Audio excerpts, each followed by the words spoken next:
Good afternoon, everybody. How's everybody doing on this Sunday afternoon? Can you all believe that we are almost through August already and school is getting ready to go back remote? So I'm Jacqueline Kabot Harrison. Welcome to A Queen's Roundtable Show, which happens every second and fourth Sunday of the month at 3 p.m. Eastern Standard Time. We just keep it real. We talk about entrepreneurship, the good, the bad, and the ugly. And we end on a note with offering tools and techniques to help you as coaches and consultants be able to level up your business, right? Which is what we all want to do. We want to grow our business. We want to not only meet our monthly income goals, but we want to exceed our monthly income goals. So without further ado, I want to let my special guest introduce herself. I'm sorry, I'm just sitting this over here so I can share it on my Facebook page. But act like it does not want to work for me today, but I'm gonna get it together. Okay, I think it did it. I think I posted it. It did it.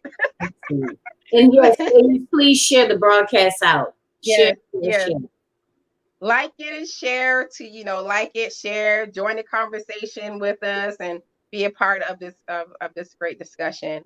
As Jacqueline said, my name is Ebony Nicole. Well, I am Ebony Nicole Smith. I am the writing coach and to coaches, consultants, as well as clergy.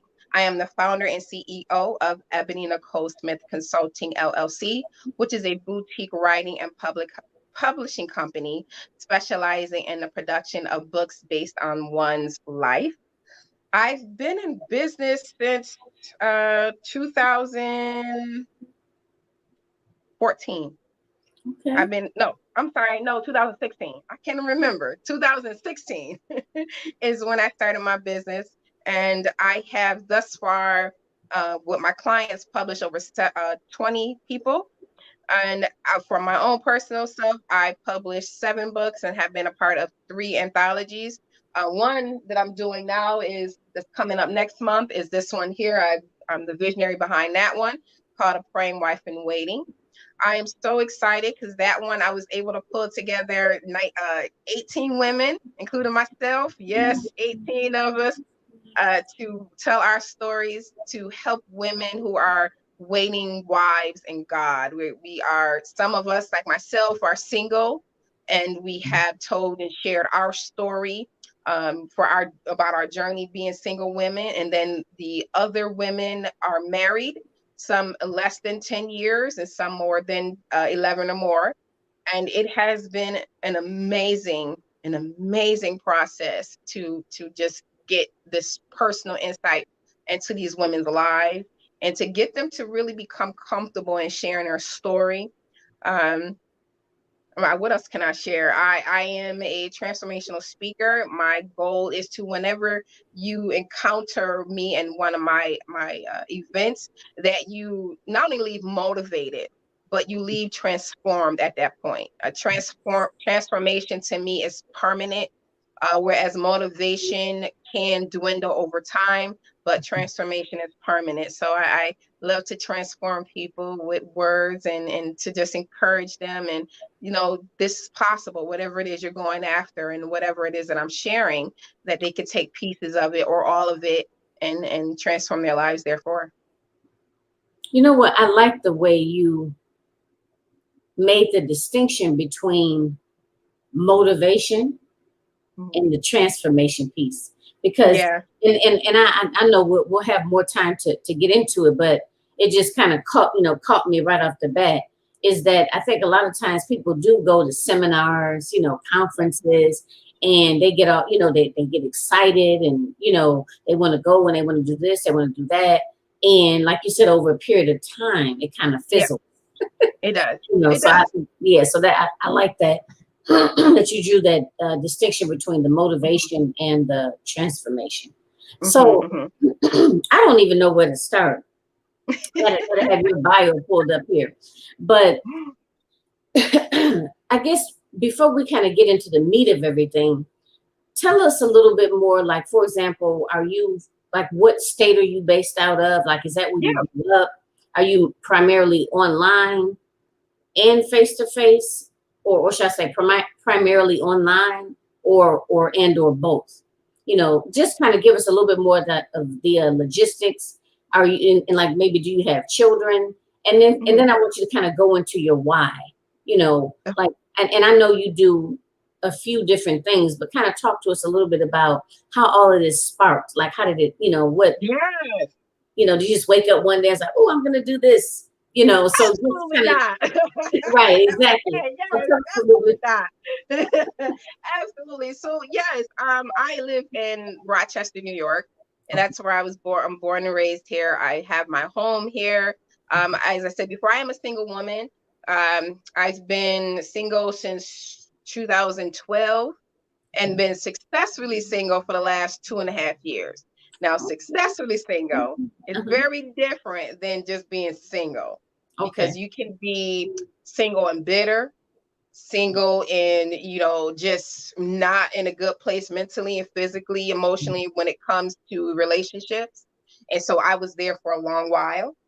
And it had taken a lot of prayer and fasting and seriously just ugly crying, a lot of ugly crying for me to become healthy in my view of relationships and no longer to see it in a tainted manner.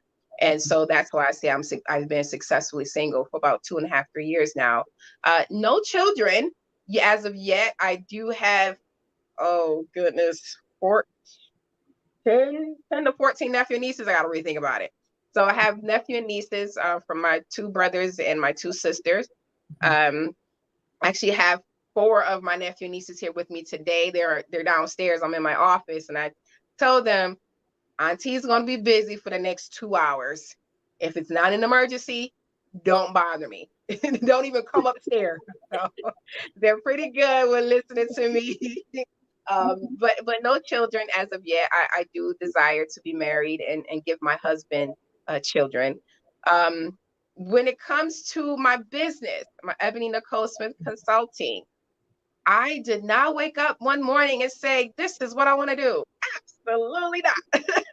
It came about when in 2006, 2016, my bishop, Roger L. Hennings, asked me to help him with his first book. And it's called, It's a Matter of Dominion. And I was like, me? You want me?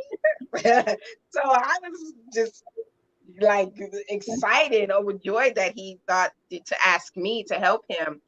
So what I did for the book, he already had a publisher. So what I did was transcribe 4 of his CDs, his spoken word, and transform it into a book. It's actually 4 or 5 chapters is what I transformed it into. And then from there, I was like, I like doing this for pastors, for clergy. I can do this. And so I started my business. I got my first client in the fall of 2016, and we published her book in 2017. And it was just going from there. And it's been 20 people so far. I just had last night, one of my clients, Tysharda Thomas, she just released her book titled First Time Home Buyer's Handbook. So excited about that. We actually started on her book in 2018. Well, we didn't start, I apologize. We began talking about it. She was inquiring about how it works, a process, what she needs to do. But then 2019 rolled around and it was put on pause. And that was the time that she had lost her grandfather and some, just a spiritual journey God was taking her on. And then beginning of this year, she said, Coach, I'm ready to go. And yesterday was her book launch, and it was very successful. I would say I love what I do. I love when people come to me with just a raw idea of a book. You're like, I have this book in my head and I want to get it out, but I don't know how. That's a perfect place to be for me, because now we can sift through everything and we can pick out the most important pieces of your story, and that's what you can share. Even when it comes to being a coach like myself, I have all this content up here, but what is worthy for a book at this time? Now, I'm saying not everything I have, I can put into a book, but what do people need now? Right. Or what can I make into an ebook or a physical workbook that my clients or that my clients or potential clients can immediately use to become to start their journey to become published authors. So I love it. I'm sorry, go ahead. It's just that sometimes I try to hold off because I don't want to, I don't want to interrupt you. No, go ahead. I have senior moments. So I want to say now, I want to be clear, myself and for others listening. So even if a person wants to create an ebook, that's something you're a good person to come to kind of help them sort it out. And okay. Yeah, absolutely. Ebooks are pretty easy. I'll tell you, I'm giving away some stuff today, but that's okay because a lot of stuff is worthy to be given away. But ebooks, in my opinion, is the most easiest thing you can absolutely do to produce a book. Okay. All you need to do is you go to KDP, which is Amazon's online platform. You upload your manuscript, put it out there for sale, tell people to buy it. Okay. It sounds simple because it is. It really is. But that's low cost. Yes, right? That's a good way to start out. Yep, it's a great way to start out versus doing a physical book. Okay. And also depending on how big your book actually is. Maybe if you have, I would say an ebook would be for 25 to 30 pages or less.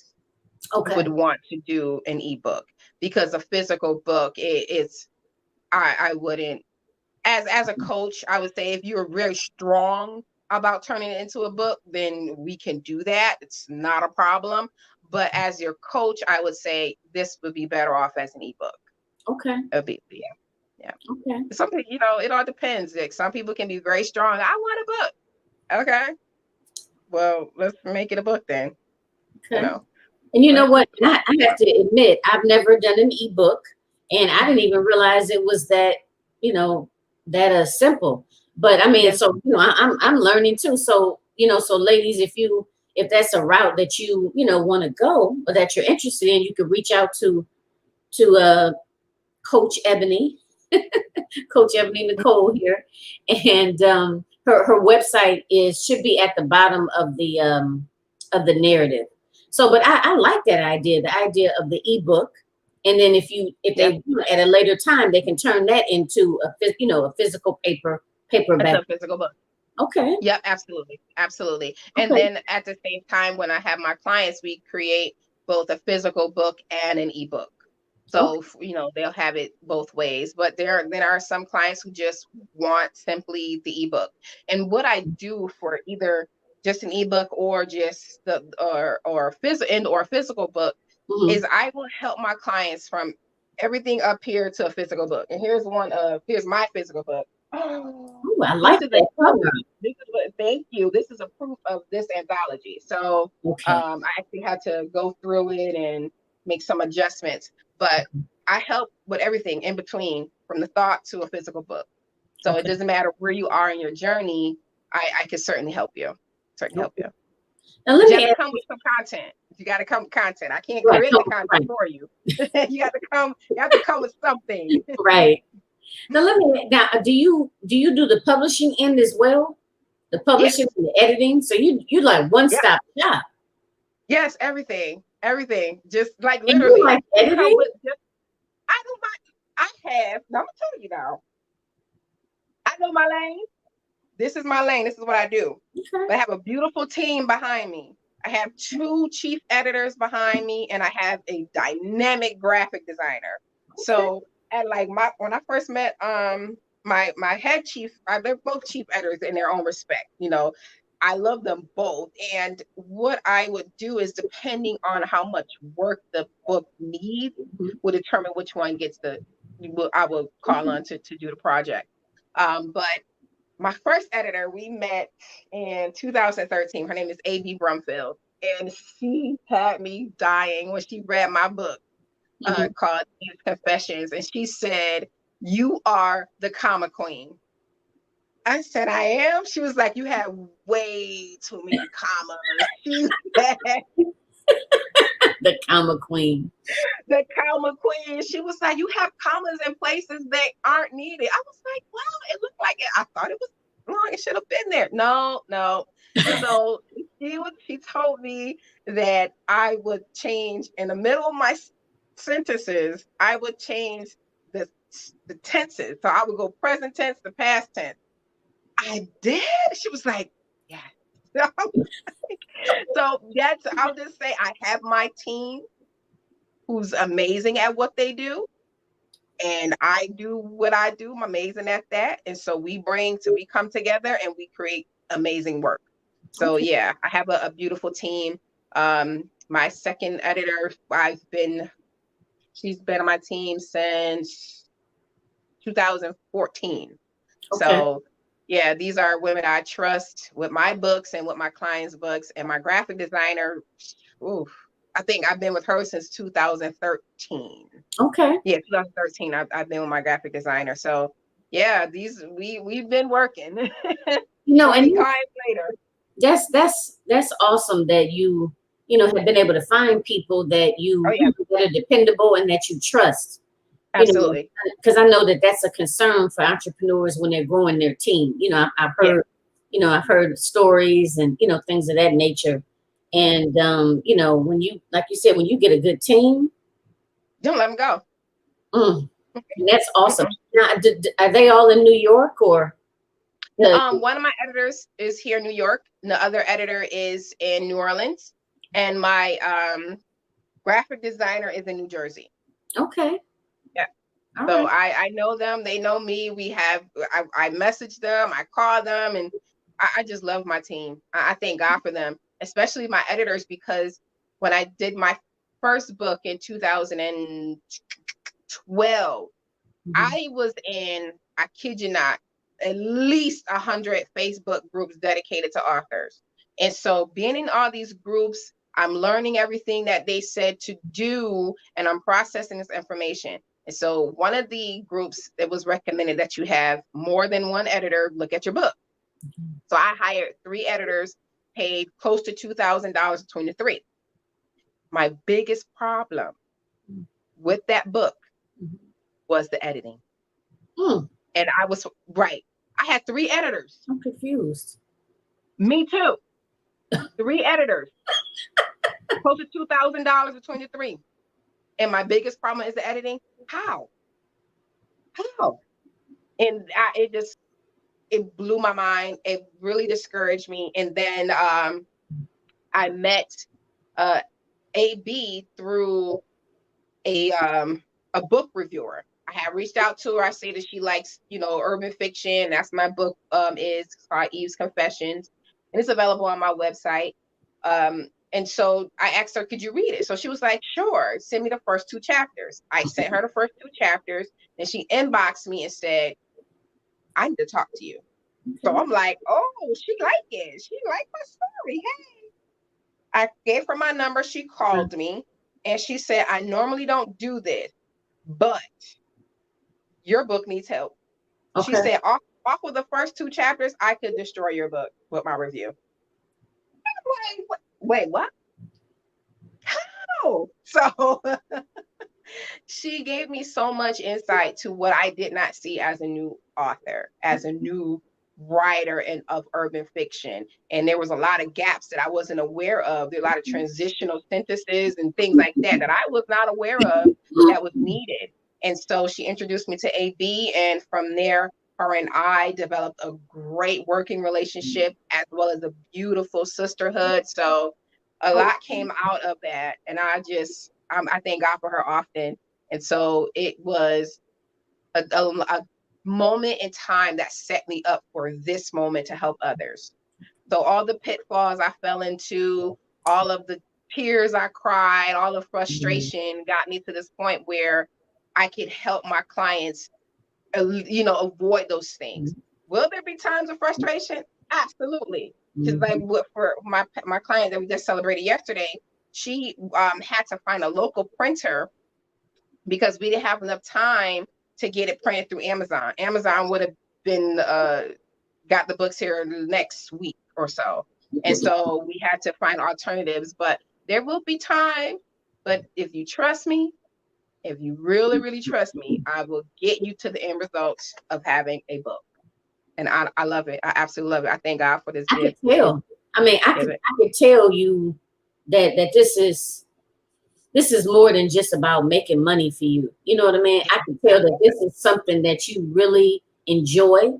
You know, Absolutely. and you got some stories to tell. You've been through some stuff, so that way you're kind of able to, you know, help them navigate. You got an excellent team. You know, and I could only imagine how that must feel to be able to, you know, start somebody off from the very beginning when they come to you with these ideas. I mean, all the way from point A all the way to Z.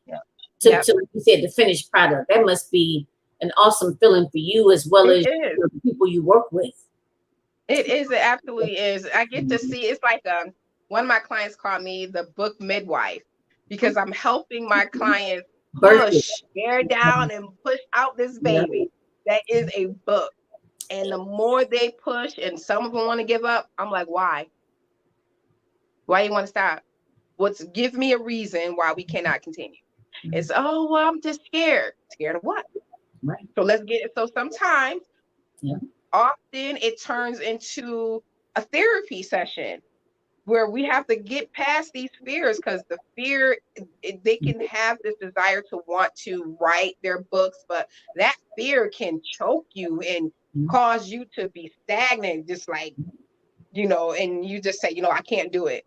But when I get clients, and even my old clients and my new clients, and I pray for current clients that are, you know, clients that have not found me yet, I'm like, Lord, what is it that my client needs right now from me? What is it each of them individual needs for prayer? Because a lot of them, I don't know what's going on. They can tell me or they don't have to, you know, whatever. But God, what do they need prayer for? So I pray for my clients. I pray for them before we go on, before our coaching call. I pray before our consultations, all that, because I'm like, Lord, this is what you gave them to do, and I'm just a vessel to help. So yeah. I can't stress how much I love it. Even I call it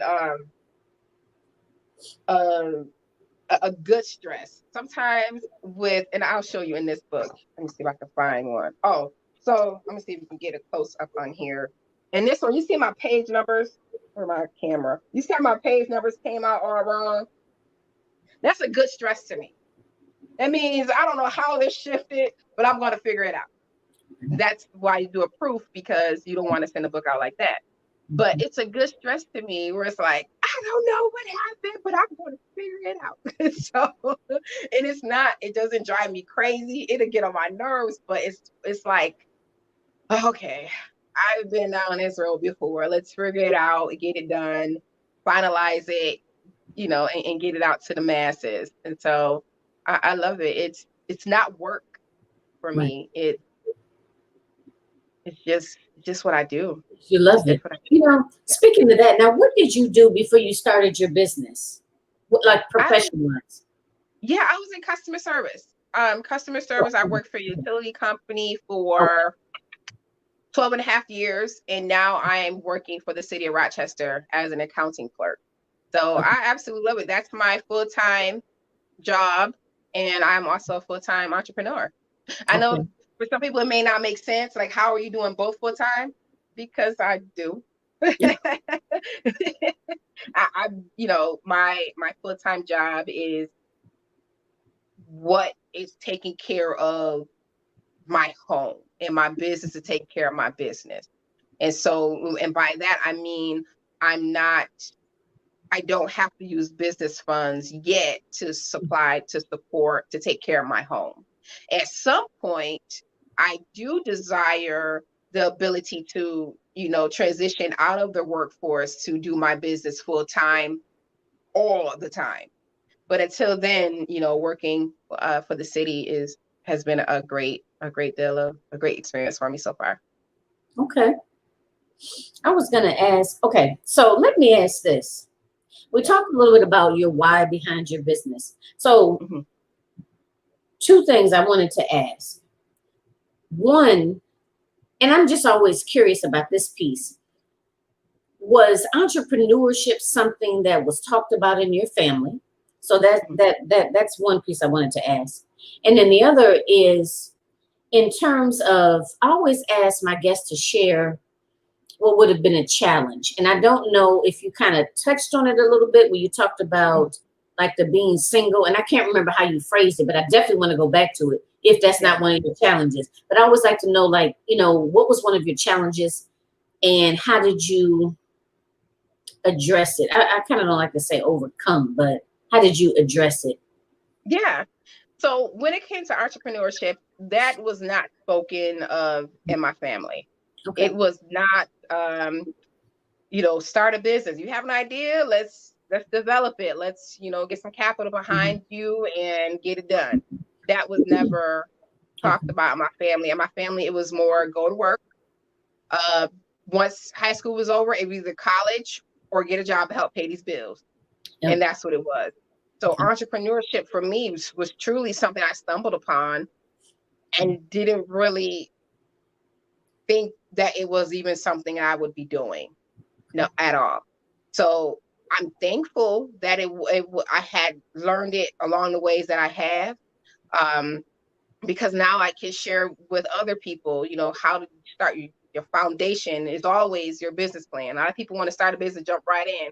Okay, what's your business plan? Oh, okay, because your business plan is your roadmap. You don't know where you know where you're going, but how do you get there? And your business plan is that way to get there. One of the things I also stress about when it comes to entrepreneurship is budgeting. You know what all your business needs are going to be. How are you going to pay for it? You know, where's your money going? One of the things I said is to someone, it was that you made $10,000 in a month, but you don't have 10,000. Where did the money go? And if you can't count for it, then you really did not make it. You just lost money. So that's one of the things as well. One of my struggles, oh man, which one do I want to share? Jeez. I could say, okay, well, I would say actually a couple of them I could, but I would say as an entrepreneur, my first struggle was believing in my prices. In your pricing? And my pricing. Okay. It was. I'm like, when I would tell people, you want me to put your book, it's $1,997, $1,997. I would be like, it's $1,997. I would say it like I'm afraid to just say it out my mouth and for it to hit your ears. But now I'm like, well, how much? This is how much it costs. And it can go up from there depending on what else your book may need. And so that's the bare minimum. But then there are other things that can, you know, increase that price based on this date of your manuscript. And so now I'm comfortable in it. Sometimes when I would, in the beginning of my entrepreneurial journey, I would kind of just like, I don't know if I want to tell this person this. They seem so excited, but then when they hear this price, they're going to be like, oh, no, I don't want to, or, you know, whatever have you. But 20 people said yes so far. So something's good. But that was my biggest struggle in my journey, was becoming comfortable with my pricing. I had a business coach back in 2000. I started working with her early 2016 with my business coach. And we hashed out all my pricing, and she helped me to figure out, like, this is what you're putting in. This is what they're getting. These are your prices. And I've stuck with those prices since I started in 2016. And you know what? Let me just kind of a quick little jump in is that a lot of entrepreneurs struggle with this. Yeah. Yeah. You know what I mean? And I know those of you out there, whether you're listening now or you're going to catch the replay, this is real. This is real talk. You know what I mean? And it's like you said, your initial thought is like, oh my God, they're so excited. I want to help them. I want to work with them. Yep. But when you say it, you think, you know, you automatically think they're going to, you know, like they're going to deflate and just, you know what I mean? So, and it takes time, you know, absolutely. You know what I mean? To be able to say it and say it with authority, you know, and all of it really comes from believing in your transformation. Yep. You don't just go motivate somebody. This is a transformation that they're going to receive. And that's kind of all part of the process. That's why I like to talk about these types of things, because I don't care if you just started your business 6 months ago, if you are 3 years in, you know what I'm saying? Or maybe rebranding. You know, some of us rebrand, some of us start out one way and we shift, you know, we pivot. Like a lot of us have had to pivot because of COVID, you know, but this is real. This is real talk in terms of being comfortable, you know, and maybe for some of us it comes natural. Maybe, okay, fine. But for a lot of us, let me apologize, y'all. I know y'all gonna hear my son screaming in the background. But for some, it doesn't. You know what I mean? It takes a little work, you know. Yes, So it does. I appreciate you. I appreciate you sharing that, you know, because, you know, again, this is things that we all go, you know, that a lot of us go through. Absolutely. So you answered in terms of a struggle for you. And wasn't it another question I asked? I'm having another singing. If entrepreneurship was spoken by my family, it wasn't. Okay, yeah, and I'm always curious about that because I know what I was taught, you know, and it was always go to school, you know, go to college and get a good job. Yeah, you know, or, you know, if you're not going to college, get a trade and then get a good job. You know what I mean? So I'm always curious as to, you know, and I've gotten a lot of mixed feedback. Some people are like, yeah, you know, I grew up with entrepreneurs. You know, I even had one lady told me she was like an entrepreneur when she was like 9 years old. I was like, what? You know, and so I'm a social worker, you know, so I'm always curious as to, you know, like, is this something people like develop, or you know what I mean? Like how much of it is like nurturing versus just in you type of a thing, or what you see, you know. So, but the thing of it is, it doesn't matter, you know. I guess it's a matter of just following your heart, or you know, like growing into your purpose. You know what I mean? Like the more you know about yourself, the more understanding you have of yourself. Absolutely. Right. You know what I mean? You begin to know, like, this is me right here. You know, this is the path that this is the path that I'm going. Now I'm kind of venturing off script right now, but now I'm curious to know, in terms of family and friends, what was their response to your, you know, entrepreneurial journey? Did you get a lot of support? Were people like projecting their fears onto you? What was that experience like? Oh, I got mixed feelings. So my mom is my biggest supporter. Well, I tell my mom I have a book coming out, she's telling everybody about it. And if I have products like, you know, flyers and things, she's going to the grocery store. Here's my daughter wrote a book. She's doing it. But my mom, hey, well, I got to pay her. She's part of my street team. So, and then my friends, a lot of friends supported me. They would share my things. They would purchase my books. And then I have family that would purchase as well. But then I have some family never to purchase a book. Don't share anything. Friends as well don't support. But I take it like this. I don't look at who doesn't support me. And I'll be honest, at first I did. Okay. It used to bother me so much. But this is what I tell my client. Your family and friends are not your first support system. They're just not. If you count on them, you hurt your feelings. Look at people who are actually supporting you and give them praise and thank them for what they're doing. So whenever I see someone post something like, to all of my haters, to people who don't support me, all my haters, don't do that. I tell my clients, I don't ever want to see you post something like that, because we don't pay haters any mind. I want to thank all of my supporters. Thank you for purchasing my books. Thank you for sharing my programs. Thank you for sharing my events. Thank you for recommending me to other people. That right there is, for me, noteworthy to be expressed and to be put out there in public. So those who did not support then, or who are not supporting now, for whatever reason, I'm okay. It doesn't bother me. Not anymore. It did, but it does not anymore. And I encourage any entrepreneur, don't look at your family and friends as the people that are going to snatch up all of your product, or are going to be the first one to run to you for a particular service. It's not the case. For some of us, it is, but I'm going to tell you, for a large majority of us, that's not the case. It could be your product and or services may not appeal to them. I don't recall actually anybody in my family's, well, my one cousin, he was saying another cousin should write a book, but no one had, besides that, no one has come and said, you know what, Eb, I want to write a book. So my service isn't, for them. And so that's what I understand. And you have to take a look at your product and your service and understand, is this something that your family and friends can use? If not, don't worry about it. If it is, don't worry about it if they don't purchase it from you. It's okay. It's okay. Okay. Thank you. Thank you for sharing that.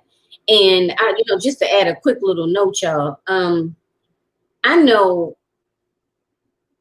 when I initially started out, I expected not necessarily for family and friends to purchase my products per se, but I guess I expected a little bit more like emotional support. Like, hey, how's that program doing? Or, oh, good job. Something along those lines. Yeah. But what I've come to find is that I have found so much support in like online groups that are specific to what I'm doing. Yeah. You know what I mean? That people like, like I have people online that I've never even met in person that, we like here, what I mean? Yeah. And I've never even met these individuals, but we are connected in our, entrepreneurial journey that we share and support each other. So I always like to bring that up because, some people get devastated because friends or family don't purchase. And again, like you said, just what your product is. They get devastated, or if they don't get a lot of encouragement, like, girl, you can do that, or don't be scared, push through that fear. You know what I mean? That can, and especially if you're dealing with an individual that hasn't really, like come into themselves, you know what I mean? And they need some work on their confidence and their mindset. Then that might be a situation to whether they flourish or they just fizzle out for good. You know what I mean? So I always like to just bring that up. So one of the things I try to get people to understand when it comes to entrepreneurship, you have to be careful, be mindful, be aware of people who are projecting their own fears onto you. Because you can have this grand idea that you want to go forth and do. And somebody can say, well, if I were you, I wouldn't do it because X, Y, Z. Here's the thing. You're not me. Yeah. You're not me. So you wouldn't do it because you're not me. So don't take that to heart. If you have this idea and you want to share it with somebody, if you are a praying man or a praying woman, ask God first, who can I share this with? If you don't have a prayer life, just be mindful. Who you can share stuff with. It's in the pit of your stomach. Who you can share information with, who will celebrate you, who will be overjoyed that you are doing something. And so when you are conscious and aware of who you're sharing with, you get that motivation that you need.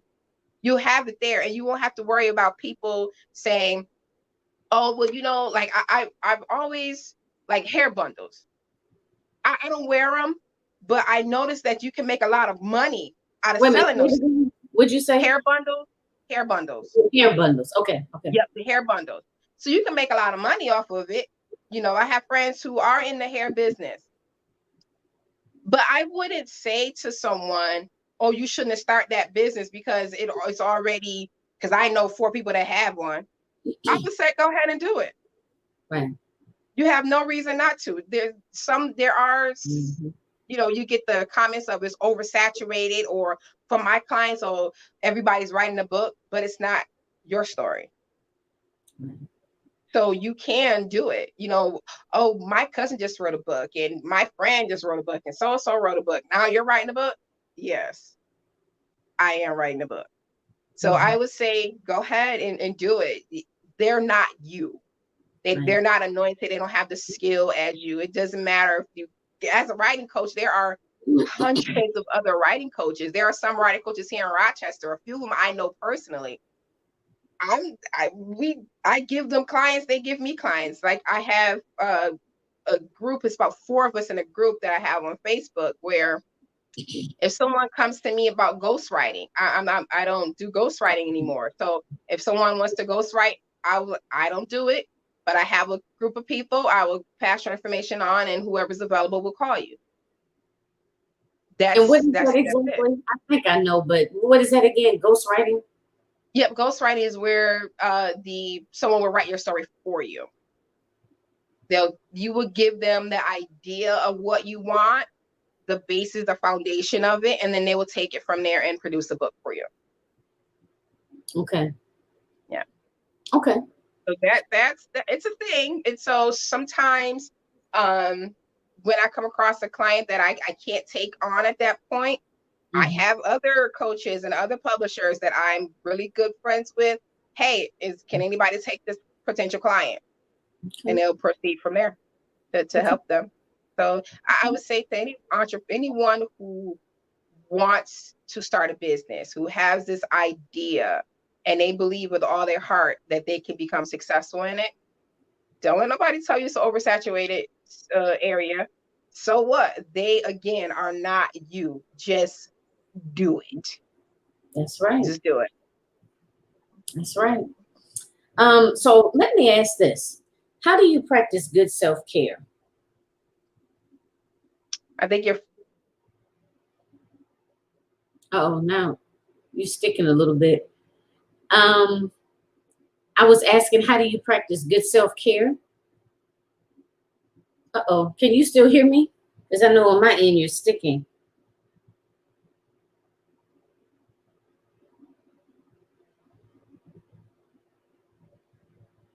Oh, okay. Okay. There we go. I'm like, my laptop just started, my tablet just started spinning. I'm like, yeah, I should have used the tablet. I was like, either I'm gonna have to transfer to my phone or my laptop, but yeah, I think we're good. So how do you practice good self-care? Oh, self-care. For me, my self-care is no. It's a word. That is an answer. That requires no explanation. It don't need no comma behind it or nothing? No comma. No, because, or no, I can't because there's no... Ebony, can you? No. That's my self-care. I'm serious. That's self-care for me. I know, because I want to make sure I operate excellency. I want to make sure that I produce and such as well. If I take on too much, something is going to fail. Yeah. And so I'm unfortunately, I cannot. And that's all I have. My self-care, when I try to, for the most part, depending on what's coming up, is take a weekend, a Friday, Saturday, and Sunday, and do nothing but whatever I want to do. Okay. That means no client work, no organizational work, no nothing, just Ebony. And there'll be times on my self-care weekend where I would just watch Stars or Netflix or watch movies on my Fire Stick all weekend and do that's self-care for Ebony. Or shopping, some retail therapy, I'll do that. Just, yeah, but no is my biggest self-care. No is my biggest self-care. It sounds, we kind of laughing a little bit, but I know the seriousness, the seriousness of it, because a lot of times, a lot of us kind of want to be there for everybody, and we feel some kind of way if we can't do this, and like you said, we have to offer an explanation. And some of us, and it's different phases. Some of us will be able to say no, but you still feeling guilty about it. That kind of defeats the whole purpose. So, but it's about having those clear boundaries, and like you said, not overextending yourself, because when you overextend yourself like that, you got all these irons in the fire, and you just you're not going to be able to do your best at each of the tasks and give it the attention that it needs. That's right. If you're pulling yourself, you're stretching yourself, and you stretch yourself, then you're gonna pop, or something is gonna happen where you cannot give everyone the best of you. And so in order to make sure I don't do that, I look at what I have and determine from there, what more can I take on? Yep. And if I reach my limit, then so I did. I reached my limit. So like for me at a time, a comfortable amount of clients I can handle at a time is 10. So Okay. right now I have 7. And so I have room, the capacity for 3 more. After I reach that 10, it's soon as you want to make your down payment to be the next person in line, you Yeah. can. And then once one is moved out the way, you can slide right into that position. But I know what my limit is. That's why I don't look at it as terms of how much money I can make. If that was the case, then I would take a bunch of clients at a time, knowing I cannot give them all what they deserve. Right. It's not that serious for me. If you really want to work for me, you will wait, and just know, and I'll give you some things to do while you're waiting. So you're not just like, oh, becoming restless and stuff, depending on where you are in your journey as a writer or as an author. I can, give you some things to hold you over until we start working. But yeah, I know 10 is my limit, and I'm comfortable with that. Some people can do more, but I'm not them and they're not me. But I just do what I take on what I can. Okay. Absolutely. So your topic is, it is 5 steps of personal development. And it's I'm PPE. Yes. Imagine, memory, prepare, plan, and execute. Yes. So go ahead and talk to us a little bit about that. Yeah, so I'm PPE is something I developed last year. And I have to have ways to remember stuff. And I'm PPE was how I was able to remember this. So imagine where you want to be in your life. What do you see for yourself? Maybe a year from now, 10, 15, whatever you imagine, that's what you are going to be. And then your memory, you want to commit it to memory. You could do so by writing it down, make it a daily affirmations for yourself, something, whatever you can do to make sure you don't forget what you have imagined. And then you plan for it. You sit down and okay, I want to be XYZ. Well, what are the ABC steps that I need to take to plan for those things? And then you prepare for them. After you have planned it out, that's your roadmap. That's how you're going to, achieve your things that you have imagined and you committed to memory, is by planning it out. Then you prepare. What do I need to do to take this journey? And then you execute it. So it has helped me in my personal life because let me tell you, the first thing I use my I'm PPE for is my weight loss. Okay. That's what I use for weight loss. And I'll be honest, since COVID. Me too. But and I'm not saying it's an excuse. Some people, they work out at home. I love the gym. The gym is life for me. I love it, love it, love it. And so I imagine myself at a healthier weight. And that's what I wanted. So I committed it to memory by saying, Ebony, you want to be 200 pounds. I'm 280 right now. So you want to be 200 pounds. That's my goal. I will be 200 pounds. Right? That was my affirmation. I am healthy. I am successful. I am. Then I planned it by mapping out those things, taking this big goal of 80 pounds and just making small monthly goals. Okay. And then the monthly goals, I made them into weekly goals. What do I need to do? As far as the amount of weight I wanted to lose, because just thinking 80 pounds is a lot of weight. But if I'm looking at 2 pounds a month or 2 pounds a week, and then that's, 8 pounds in a month, it depends on how many weeks there are, 8 to 10 pounds a month and 2 pounds a week. It's achievable when you look at it in smaller amounts as opposed to the big picture, because for me, it becomes overwhelming. Right. If I've been working out for a month and I lost 8 pounds of 80, I'm like, oh, I still got more to go. But if I look at it, I did 8 pounds this month. Yes, let's go. That's 2 pounds of fat that I lost, per week. So that makes me excited. And that lets me know that the work I'm doing isn't in vain, it's actually working. And so I planned and I prepared for it by hiring a trainer who was fabulous. Like, I loved him. He kept me motivated. It was, and I'm hot. I'm in my office, and I think my central air is on a timer, so I think it shut off.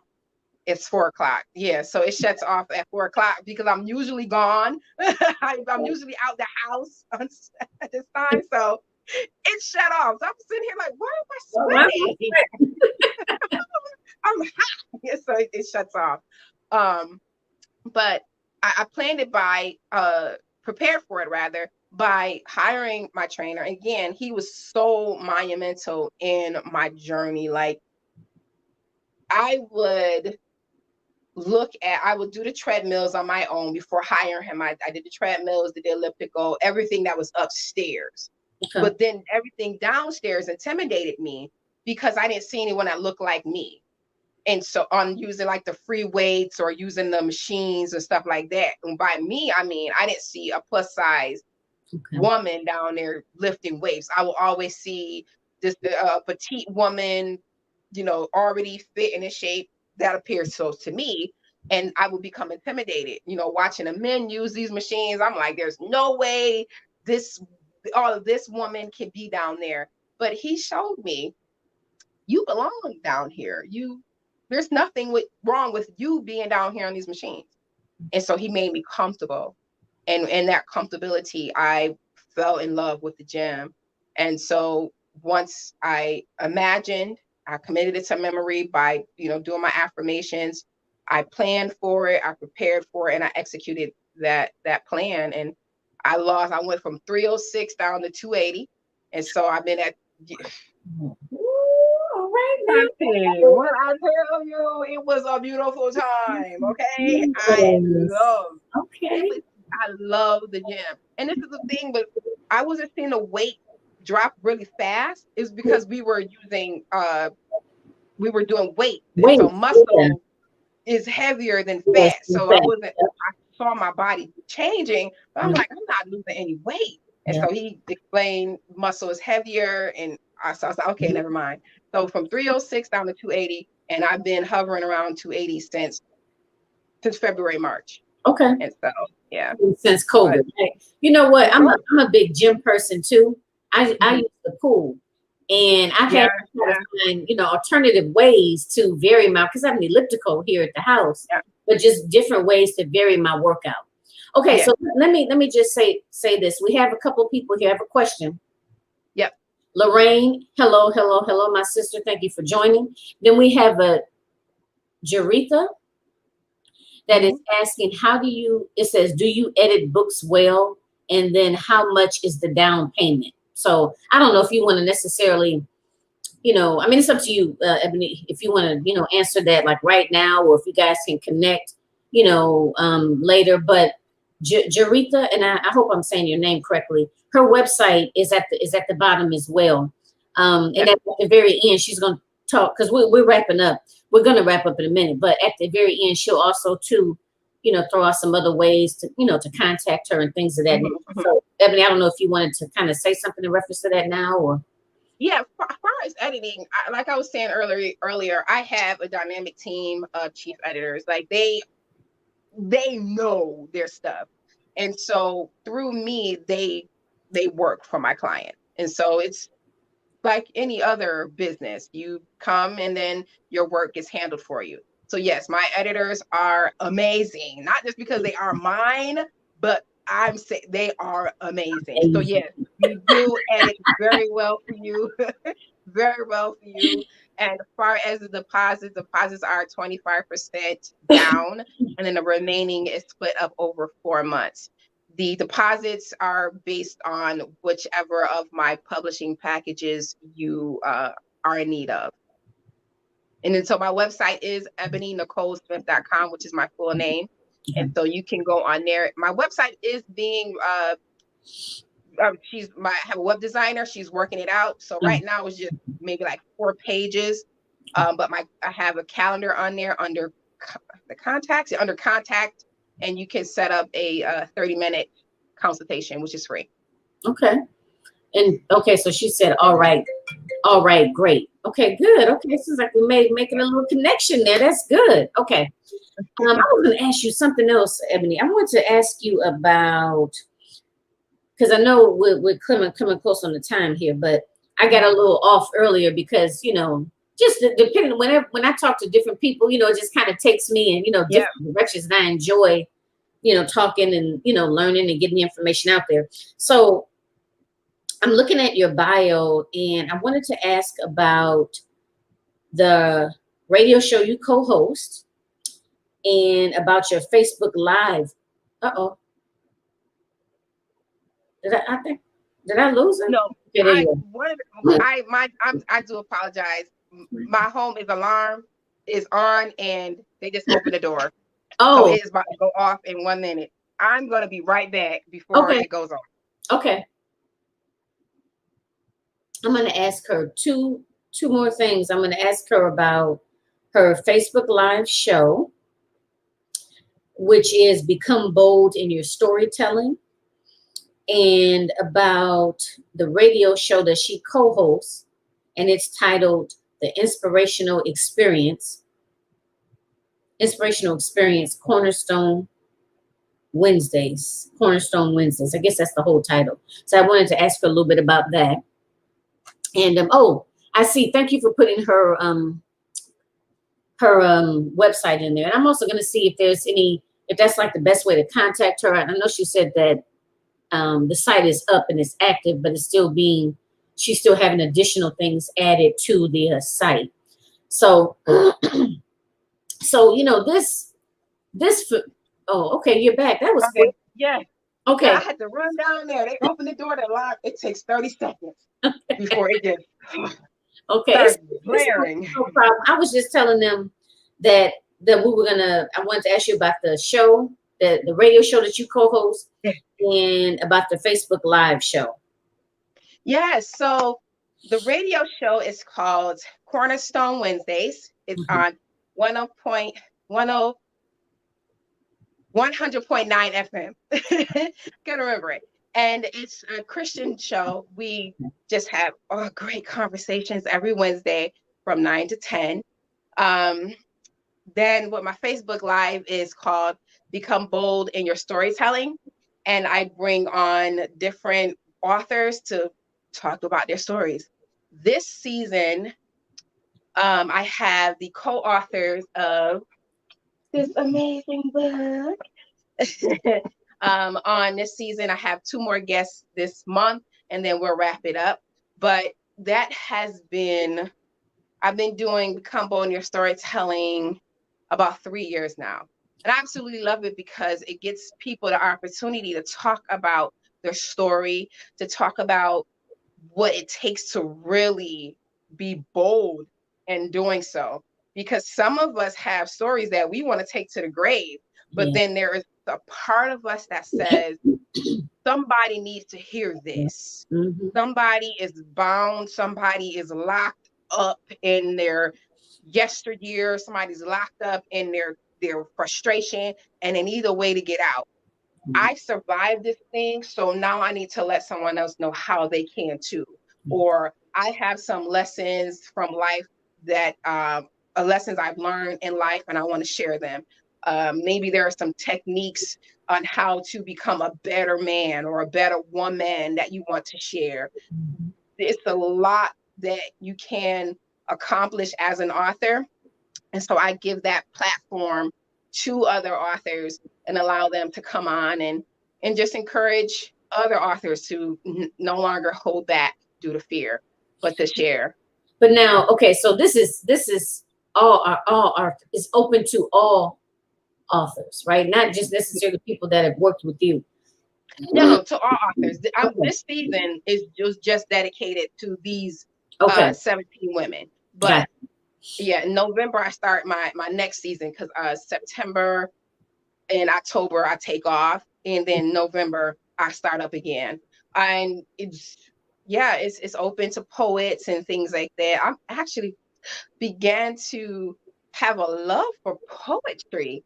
Before I wasn't, really into poetry, but I'm like, I love the rhythm and the rhymes and the way words just come together in such a beautiful manner. I'm like, I like this. But it's open to anyone. So yeah, Okay. absolutely. All right, cool. So Jaretha just said that she said the site works, it looks great in terms of your website. So it's accessible. It's just that Yeah. you're adding additional information to it. Oh yes, absolutely. Okay. I saw what she was doing on the back end, and I'm like, come on, September, because it Can't looks wait, right? amazing. I cannot wait. I Okay. was so excited. And I was nervous for some of the I don't know why I was nervous just to revamp my website. And it was just like, I was doing it myself. And then one of my friends, God rest his soul, he passed away earlier in April due to COVID. But late last year, he said to me, we went out to lunch, and he said, Ebony, I don't like your website. I'm like, why? He was like, because your website is all about you. Shouldn't it be about? He was like, no. Your website should be about your clients and potential clients. When I come to your website, I should be able to find out, yes, who you are, but more so, what do you do? And how can you do it for me? What's the outcome of doing it for me? And how much is it going to cost me? He was like, your website don't tell me any of that. Okay. Yes. Who are what? you? And you know what? This is helping me, and I'm sure it's helping other people. But it's like, I guess, telling the story. Like you said, who you are. What you can do. Who you help. Who is like kind of, what's the word? Giving a testimony, right? Of how with how you help transform. Hey, you transform me, and how much does it cost for me? And how much it costs? Right. Yeah. Okay. I hadn't thought of it like that. I didn't think of it like that either. He was like, you talking about you too much. I was like, you say, he was like, wait a minute. Okay. Fine. I'll do it. So I have a business coach as well. And so when I told her about what my friend had told me, she was like, okay, well, here's someone. Her name is Patricia. I forget her last name. Not forget, but it's like Liz something. I apologize. But her name is Patricia. She's phenomenal. Okay. And I told her what I was looking for. I sent her a sample of other websites that I admire of other people. And I said, these are the elements that I like about these websites. Can we do these elements? And that's what we're doing. Okay. So good. Yeah, Excellent. it's no longer about me. Yeah. So you know what? Okay, so let's go ahead and close out. So give your final, I think I'd like for you to close with, what advice would you give to a younger version of yourself? And then let the audience know, like, how they can find you, or what's the best way to find you. And if you have any upcoming, projects, that you might want them to know about. Yeah, certainly. Well, first I will say thank you so much for allowing me this opportunity. This hour has been well spent, and I'm thankful for it. Yes, it absolutely was. So one piece of advice I would give to my younger self, I'm 37.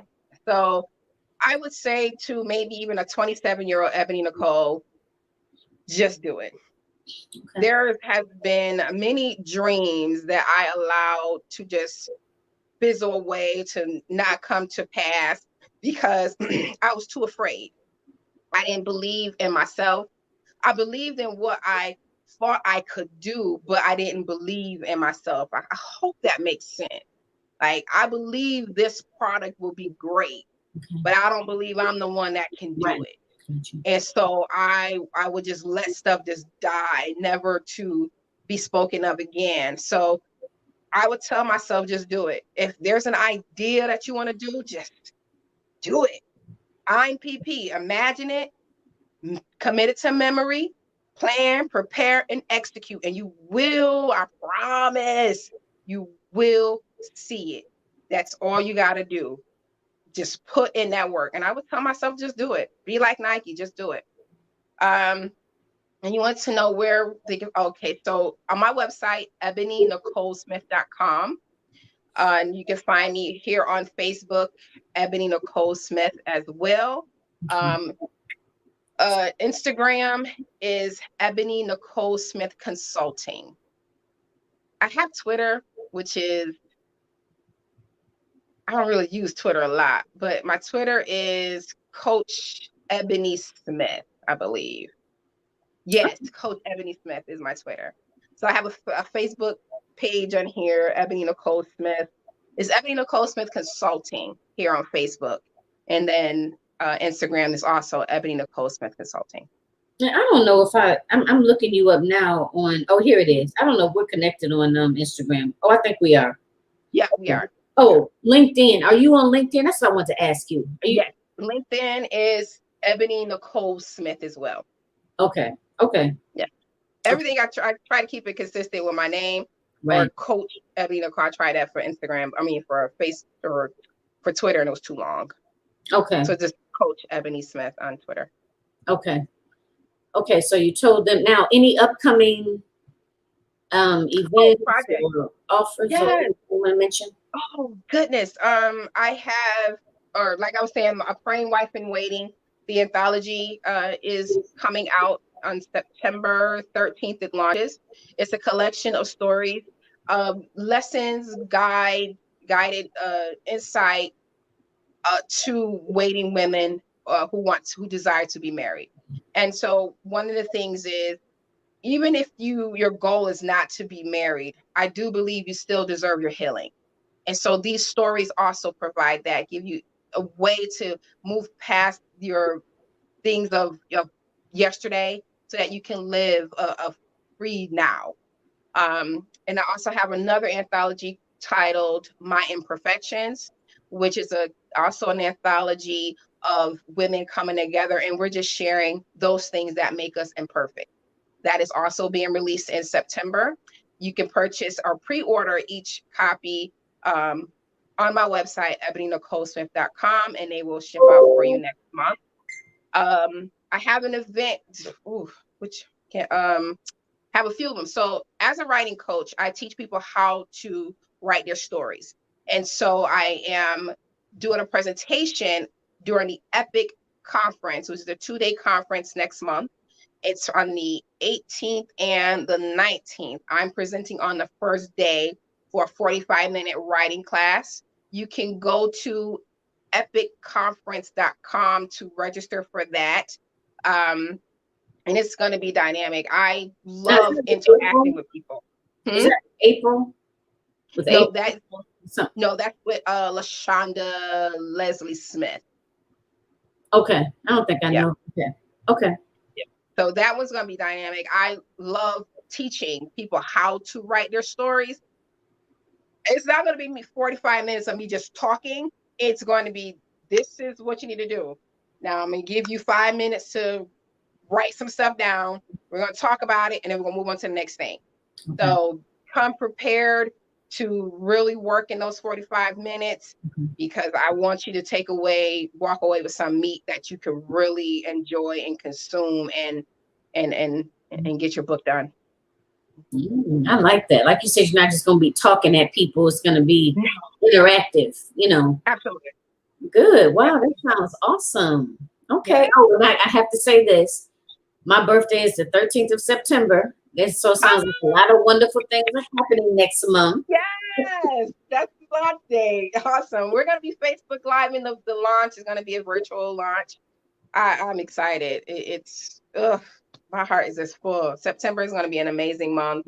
And 2020, I'll be honest with you, I had, when COVID struck, a lot of things, I was going to be doing a lot of traveling, a lot of speaking engagements, but a lot of things changed to online. So I'm thankful for the shift that everyone was able to make, and that, God sustained me and others, all of us, through this famine, through this pandemic. So 2020 wasn't a total bust. Right. Yeah. Well, thank you so much, Miss Ebony. This has been very informative. And excuse me, y'all.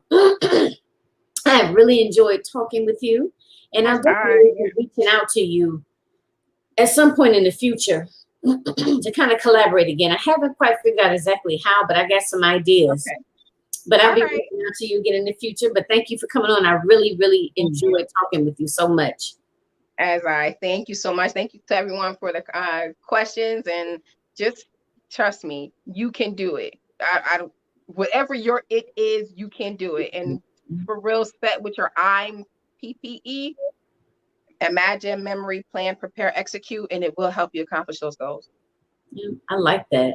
Well, thank you, and enjoy the rest of your Sunday afternoon, okay? I will. Thank you. And until next time. And everyone, thank you for joining us for A Queen's Roundtable Show, which happens every second and fourth Sunday of the month. If you are interested in being a guest, the link is also in the narrative to apply to be a guest on the show. Would love to meet you and talk with you. And thank you again. And I will talk to everyone again soon.